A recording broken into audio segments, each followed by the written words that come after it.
They grow corn, beans, vegetables. The tribe has lived in the region for 10,000 years before any Europeans show up. Now, in November 1621, the Pilgrims' first corn harvest proves very, very successful indeed. The governor slash spiritual leader, William Bradford, organizes a celebration for a Thanksgiving to God feast. Bradford invites their Native American allies, the Wampanoag chief Massasoit, and members of his tribe. The Pilgrims, of course, being Calvinists, strict Calvinists, reject public religious display. So aside from saying grace before the meal, the Thanksgiving feast was in fact a non-religious celebration. This pilgrim party lasts for 3 days. Now, we have no record of the exact menu, but Bradford and Edward Winslow, who's the official chronicler, keep journals that basically they keep a type of official record of the settlement. Now, both Winslow and Bradford's manuscripts, official chronicles, were lost during the colonial period, but were rediscovered around 1820 by antiquarian Reverend Alexander Young, who writes a book, The Chronicle of the Pilgrims, 1841, and includes the entire Winslow and Bradford text in his book. Now, according to Winslow, Governor Bradford sends 4 men hunting for fowl. So there's ducks, there's geese, there's swans, and of course wild turkey at the feast. Now, turkey is of course very plentiful in the region. It's a common food for both the natives and the settlers. The fowl, the geese, the duck, the swan, the turkey are given extra flavor by using Native American cooking methods, herbs, onions, nuts, berries. Now, the Native Americans bring 5 deer to the feast. The deer are roasted on a spit over a smoldering fire. And, of course, venison stew would have been a strong possibility for this feast. Now, this 3-day pilgrim party is essentially a feast of nature's bounty. There's lots of local fruits and vegetables involved as well. You have onions, you have beans, you have spinach, you have cabbage, carrots, peas, and of course corn.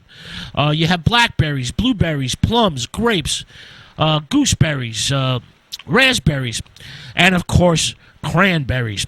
Now, cranberries were in fact a sacred fruit to the Native Americans. It was not only used as food, but also as a medicine to treat arrow puncture wounds. And it was also used as a dye for fabric.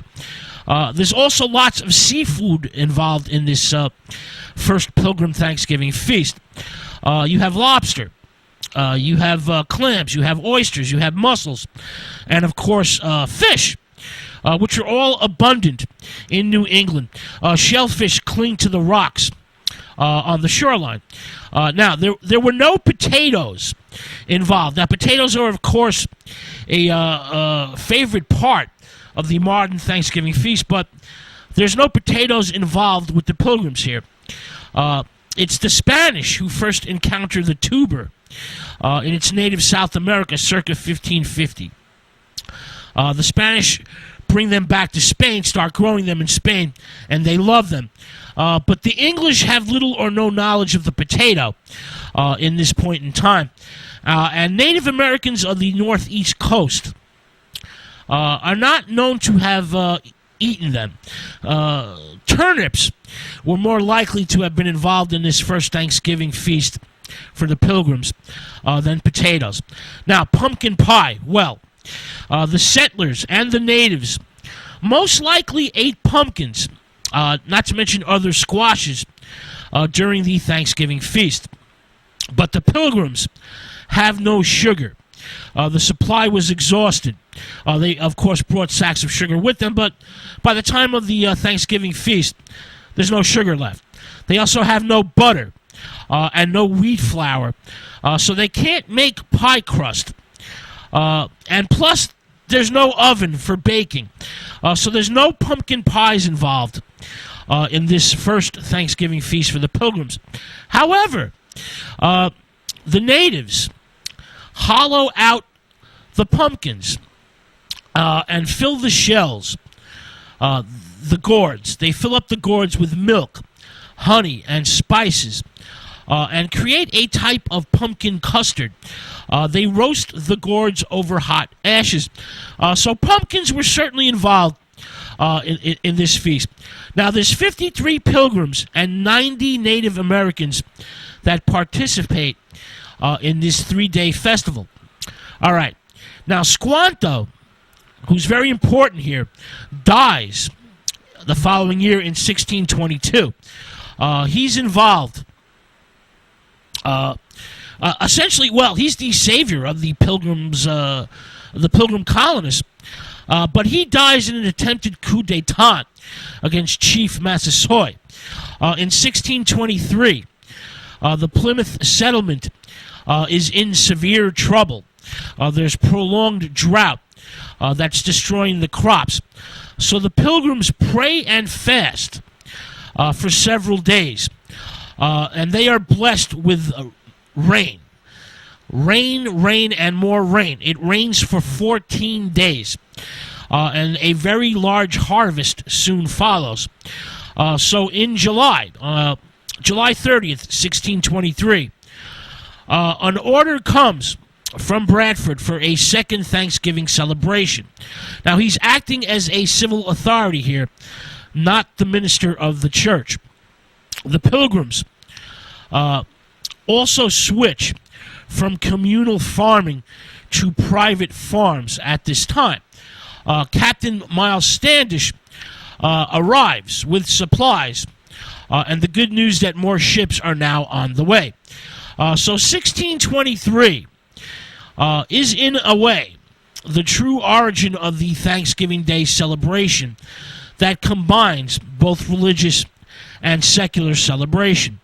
The day of feasting and giving thanks to God, mixed with the autumn harvest celebration, becomes a common practice in other New England settlements. So this 1623 this 1623 Thanksgiving Day celebration is the one that sparks it off all over the rest of New England.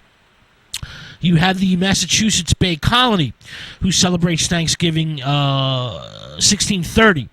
In Connecticut, 1639, perhaps earlier. The Dutch are also involved here. They celebrate in 1644 autumn harvest celebrations that become a regular or semi-regular thing. This becomes an annual festival by 1680 all over New England. Religious observance slowly becomes a secular and civic tradition. Now, Chief Massasoit's alliance with the Pilgrims causes serious friction and disrupts relations among the Native American tribes in the regions. Other tribes, the Massachusetts tribe, for example, the Narrangassets, I believe is their name, for example, are not too fond of the European settlers. And of course, in the next several decades, relations between the settlers and their Native American neighbors deteriorate as the Europeans occupy more and more land.